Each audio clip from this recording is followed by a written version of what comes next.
नमस्कार। कहानियों के इस सफ़र में आपका बहुत स्वागत है। आज की कहानी का शीर्षक है एक और देवदास। कहानीकार है मालती जोशी। कहानी शुरू करने से पहले मेरा आप सबसे विनम्र निवेदन है, यदि मेरे द्वारा सुनाई गई कहानियाँ आप सबको पसंद आती हों तो कृपया मेरे चैनल को सब्सक्राइब करें और अपने मित्रों में भी साझा करें।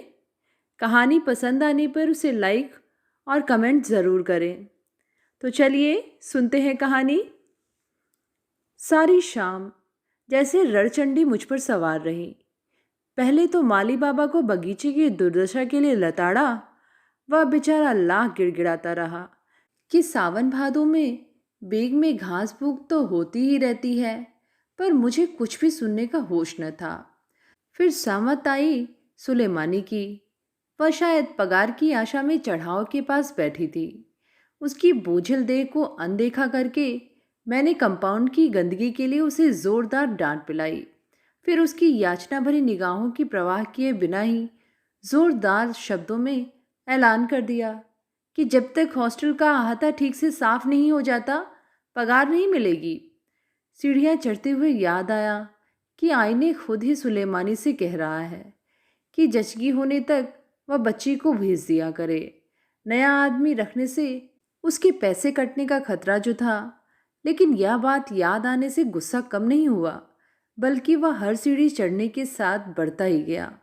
9 नंबर के कमरे में लक्ष्मी हॉट वाटर बैग लेकर पड़ी थी।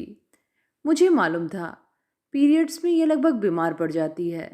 जैसे उसे लेटे लेटे ही कुछ पढ़ने का कड़े स्वर में आदेश दिया। अध्ययन कक्ष से गुजरते हुए लड़कियों को शरारत करने की सजा दी। इला को डांटा कि सर्दी जुकाम के बावजूद उसने स्वेटर क्यों नहीं पहना है। अपने कमरे में जाते हुए देखा गैलरी का बल्ब फ्यूज है। बस उल्टे पैरों लौटकर रजनी की खबर ले डाली। मैडम शाम से बिस्तर में लेटकर कोई सस्ता रोमांटिक नॉवेल पढ़ रही थी। कुछ देर तो सुनती रही, फिर भरभरा कर रो पड़ी। पर हमेशा की तरह मैंने उसे सांत्वना नहीं दी, बल्कि पैर पटकते हुए अपने कमरे में लौट आई। सर बुरी तरह भन्ना रहा था। दिमाग की नसें इतनी तन गई थी कि लगता था फट पड़ेंगी। लगा कि एक दो और नमूने से सामना हो गया तो आज सचमुच मुझे कुछ तो हो जाएगा। लेकिन सामना हुआ रामरती से। वह कमर पर हाथ धरे दरवाजे के बाहर मेरी प्रतीक्षा कर रही थी। मेरी कुर्सी पर आकर बैठते ही उसका फरमान छूटा, अपन को जी अच्छा ना होई तो लेट न रही है घड़ी भर। बिना बात के रिसियाए रही तब से, जैसे कोई फूले गुब्बारे में बिन चुभा दे। रामरती की बात ने ठीक वही असर किया और मैंने निढाल होकर मेज पर सर रख दिया। यहाँ सब पर शासन करने वाली मैं, पर यह 2 कौड़ी की नौकरानी मेरी बॉस बनी हुई थी और उसकी कड़ी और खड़ी बातों का मेरे पास कोई प्रतिवाद नहीं होता था, क्योंकि उसके खुरदुरे व्यक्तित्व के भीतर बहने वाले स्नेह की अंतःसलीला को मैं जानती थी। अब भी क्या उसने मुझे चैन से बैठने दिया? एक कप कॉफ़ी के साथ एक टिकिया खिलाकर ही दम लिया। फिर बोली, मछिया में पौड़िए तो हम मूड दाविदे ठीक से। उसके अत्याचारों से बचने का कोई उपाय नहीं था। मैं चुपचाप आकर बिस्तर पर लेट रही। रामरती कटोरे में आड़ले का तेल लेकर सिरहाने जमीन पर बैठ गई। उससे लाख बार कहा कि इस युग में इतना तेल कोई नहीं लगाता, लेकिन न उसे जमाने की प्रवाह थी, न मुझ में उसे बहस करने की शक्ति थी। और ईमानदारी की बात तो यह थी कि उसकी मालिश से सचमुच दिमाग को बड़ी ठंडक मिलती थी। बस तापदायक होती थी उसकी जबान, जो अव्याहता रूप से चलती रहती थी। वह निरंतर हॉस्टल की लड़कियों को, यहाँ के शोर शराबे को, यहाँ के ढेर सारे काम को और मेरी लापरवाही को कोसती रहती थी। धीरे धीरे उसकी उंगलियों का जादू मुझ पर छाने लगा और उसका कर्कश स्वर दूर होता गया। कब आंख लग गई पता ही नहीं चला। नींद जब खुली तो रात के 9 बज रहे थे।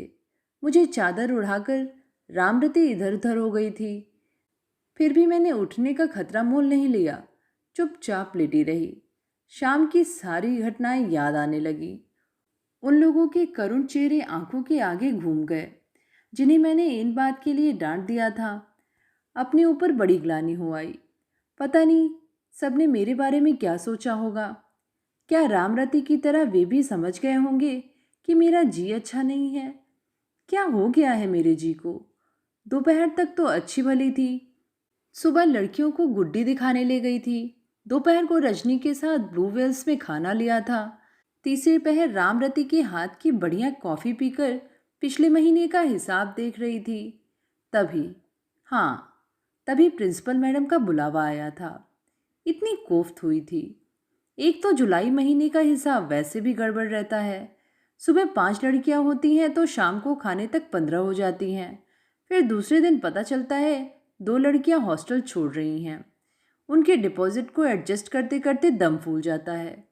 बड़ी मुश्किल से मन को एकाग्र कर पाई थी कि ये समन आया। मना करने का कोई सवाल नहीं था। रजिस्टर बंद कर चप्पल चटखाती हुई बंगले की ओर चल पड़ी। मैडम अकेली नहीं थी। मुझे द्वार पर झिझकते देखकर बोली, कम ऑन गीता, आओ, तुम्हारा परिचय करा दो, मिस्टर वाजपेयी। ये है हमारी मैट्रन, मिस गीता देसाई। और गीता, आप हैं मिस्टर वाजपेयी, डीएफओ। नमस्ते के लिए उठे हुए 2 जोड़ी हाथ और 2 जोड़ी आंखें जड़ होकर रह गईं। अच्छी बात यह थी कि मेरी उम्र 18 नहीं 38 थी। नहीं तो क्या उतनी निर्लिप्तता से कह पाती, मैडम, हम लोग क्लास फेलो रह चुके हैं। सच? हाउ नाइस, मैडम ने उत्साह में भरकर कहा। फिर बीसियों प्रसंग सुना डाले। जब उनके पुराने परिचितों से यूं अकस्मात भेंट हो गई थी, सारे वक्त मैं टेबल क्लॉथ की कढ़ाई को मन पर उतारने का प्रयास करती रही। कमरे में तीसरे व्यक्ति की उपस्थिति को झुठलाती रही, पर मैडम को जल्दी होश आ गया। मैंने आपको बोर तो नहीं किया? उन्होंने अपनी चिरपरिचित मुस्कान के साथ पूछा और फिर ऑफिशियल टोन में आकर बोली, अब काम की बात हो जाए। गीता, मिस्टर वाजपेयी अपनी बेटी को हमारे यहाँ रखना चाहते हैं। लेकिन मैडम, हमारे यहाँ जगह, मैंने प्रतिवाद करना चाहा। मुझे मालूम है, लेकिन we must treat it as a special case. अभी अप्रैल में ही इस लड़की की माँ का देहांत हो गया है। मिस्टर वाजपेयी अक्सर टूर पर रहते हैं। लड़की को अकेले घर में नहीं छोड़ा जा सकता है ना? ओह, सो सैड। मैंने सांत्वना में कुछ और कहना चाहा, मगर शब्द नहीं मिले। बुद्ध बनी बैठी रही। मैडम शायद चाय के लिए कहने भीतर गईं। मैं ही उनका अनुसरण करना चाह रही थी कि कमरे की चुप्पी को तोड़ता एक प्रश्न आया। गीता, आज कितने अरसे के बाद मिले हैं ना हम लोग? 19 वर्ष बाद, मैंने एक क्लर्की लहजे में जवाब दिया। तुम जरा भी नहीं बदली। बदलना मेरा स्वभाव नहीं है। मैं एकदम बूढ़ा लग रहा हूं ना? तुमने पहचान लिया? यही आश्चर्य है। एक बार अच्छी तरह पहचान लेने पर सहसा भूल नहीं पाती मैं। इस बार गहरी चुप्पी, फिर थरथराता प्रश्न आया, अब तक नाराज हो? अब मैं किसी से नाराज नहीं होती, मैंने ठंडे स्वर में जवाब दिया। लंगड़ाकर चलने वाली बात वहीं रुक गई। डीएफओ वाली मुद्रा बनाकर उसने टाइम्स उठा लिया। मैं फिल्म फेयर के पन्ने उलटने लगी। मैडम किचन से लौटी। तब तक हम दोनों इसी तरह शिष्ट और संयत नजर आ रहे थे। चाय के बाद फॉर्म भरने का कार्यक्रम आरंभ हुआ। नाम बासुरी वाजपेयी। पिता का नाम प्रकाश नारायण वाजपेयी। कागज पर खरखराने वाली कलम जैसे मेरे कलेजे को चीरती चली गई। उन दिनों की याद हो आई जब वह नाम प्रकाश स्तंभ की तरह जीवन सार के तट पर खड़ा था। इन्हीं अक्षरों में लिखे अनगिनत पत्र आज भी रेशमी रुमाल में बंधे संदूक की तलहटी में पड़े हैं। कितनी रातों को रामरती की आंख बचाकर उसका पारायण किया है। ये पत्र उन्हीं हाथों के लिखे हुए थे जो कहीं मेरे लिए आकाश के तारे तोड़ लेने का दम भरते थे। आज वही हाथ लड़की के लिए एडमिशन फॉर्म। अभी आप ये 250 डिपॉजिट कर दीजिएगा, बिल आने पर हम लोग देख लेंगे। मुझसे कहा जा रहा था। मैंने स्वप्निल गीता को परे धकेल दिया और एक चुस्त मेट्रन की तरह रसीद लिखने बैठ गई। सारी औपचारिकताओं के बाद मेहमान विदा लेने को हुए। उन्हें बाहर तक छोड़ाने का भार मुझ पर सौंपा गया।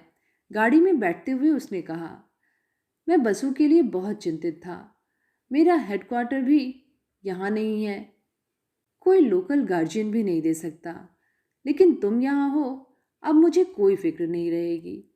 इतनी देर से सुलगता हुआ मन जैसे भग से जल उठा। क्या कह रहे हैं जनाब? सोच रहे हैं गीता बाहें फैलाकर खड़ी है उनकी लाडली के स्वागत के लिए। हिपोक्रेट! तब से सारी शाम मुझ पर मानो रणचंडी सवार हो गई थी। सुबह मैं देर तक सोती रही। किसी के डिस्टर्ब करने का सवाल ही नहीं है। रामरती के होते हुए यमराज भी मेरी देहरी लांग नहीं सकते थे। लड़कियां बेचारी क्या हिम्मत करती। रजनी को बुलाकर बता दिया कि एक नई एंट्री होने वाली है। वही सोच समझकर किसी कमरे में जगह कर दे। फॉर्म वगैरह भी उसे ही सौंप दिए। अचानक इतना बड़प्पन पाकर उसका चेहरा फूल गया। शाम की घटना से मुरझाई रजनी खिल गई। उसका यही बच्चों का सा स्वभाव मुझे बांधे हुए था। अन्यथा काम के नाम पर वह जो करती थी वह सब शून्य था। नौकरी उसके लिए मजबूरी थी। कच्ची उम्र में वैधव्य का दाग लेकर जब वह मेरे पास आई थी तो मेरा मन पसीज उठा था। मैडम से कह सुनकर अपने असिस्टेंट के तौर पर मैंने उसे रख लिया था। पर एक दिन को भी उसका मन हॉस्टल की चार दीवारी में नहीं रम सका। उसकी बड़ी बड़ी आंखें हमेशा दीवा स्वप्नों में खोई रहती। जीवन में जो उसे न मिल सका उसे वह रोमानी चलचित्र या उपन्यासों में ढूंढा करती। इसी प्रकार मुझे उस पर प्यार भी आता था। इसी बात पर वह मेरी डांट भी खाया करती थी। रजनी को विदा कर मैंने फिर सो जाने का नाटक किया, पर लगा जैसे सारी संवेदनाएं किसी अनाम बिंदु पर केंद्रित हो रही हैं। मैं खुद समझ नहीं पा रही थी कि मुझे क्या हो रहा है। तभी गेट पर वह हान सुनाई दी। मस्तिष्क का तनाव कम हुआ जा रहा था। मुझे अपने ऊपर क्रोध भी हुआ और आश्चर्य भी। एक ही दिन में मैं उस हॉर्न को पहचानने भी लगी। इनडिफरेंट होने का इतना बड़ा नाटक रचकर भी अनजाने में केवल उसकी प्रतीक्षा ही कर रही थी। मेरे लाख विरोध करने के बावजूद मेरी कल्पना उसे गाड़ी से उतरते देख रही थी। तब से लेकर बेटी से विदा लेने के अंतिम दृश्य तक सब कुछ मैं अपने मानस पटल पर देखती रही। जब तक गाड़ी वापस नहीं चली गई मेरा मन मेरा अपना नहीं रह गया था। कमरे का एकांत जब असह्य हो उठा तो मैं शॉल लपेटकर नीचे उतर आई। अहाते में स्कूल बस तैयार खड़ी थी और लड़कियां एक एक कर नीचे उतर रही थीं। रोज की तरह मैं सीढ़ियों से टिक कर खड़ी हो गई। तब मैंने देखा सबसे पीछे वह धीरे धीरे उतर रही थी। आंखों में रुलाई के लाल डोरे अब भी थे। चेहरा म्लान था, फिर भी ऐसा लग रहा था मानो लावण्य का एक पुंज नीचे उतर रहा हो। आंखों में चकाचौंध भरने वाले उस रूप को देखकर ख्याल आया, इसकी माँ भी इतनी ही सुंदर रही होगी। मन में एक अजीब विचार उठा कि परिवार की मर्यादा और गुरुजनों की इच्छा के नाम पर उसने प्रकाश ने जो सौदा किया था वह घाटे का नहीं रहा। कितनी स्वीट है ना। रजनी के इन शब्दों से मुझे होश आया कि मैं अनिमेष नेत्रों से उस मुग्ध सौंदर्य का अनुसरण कर रही हूँ। फिर एक बार अपने ऊपर क्रोध आया। कुछ तीखी बात कहकर इस प्रशंसा को झुटलाने का प्रयास करना चाह रही थी, पर रजनी ने अवसर ही नहीं दिया। उसकी कमेंट्री अभी भी जारी थी। दीदी, आपने इसके फादर को देखा है? क्या टॉप पर्सनालिटी है, एकदम एक्टर जैसे लगते हैं। इतने यंग दिखते हैं, विश्वास ही नहीं होता इतनी बड़ी लड़की के पिता हैं। मैंने आहत होकर रजनी को देखा, पर मेरी व्यथा से बेखबर उसकी आंखें एक स्वप्निल चमक से चमक उठी थीं। पुरुष मात्र उसका वीक पॉइंट था। शादी के 3-4 महीनों में उसका स्वर्गीय पति उसके मन में अपनी अमित याद नहीं छोड़ सका था, पर उसके मन में अपनी जाति के प्रति मोह अवश्य जगा गया था।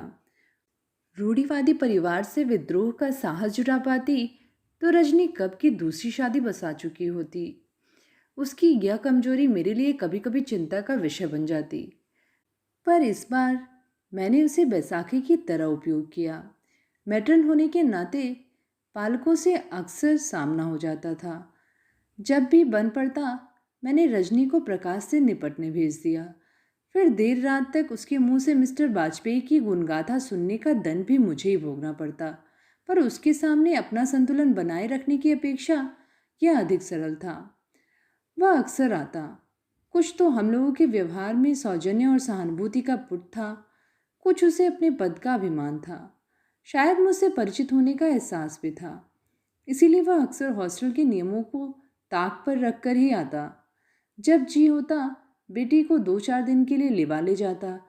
रजनी से यह आशा करना व्यर्थ था कि वह उन्हें इस व्यवहार का अनौचित्य समझा सकेगी।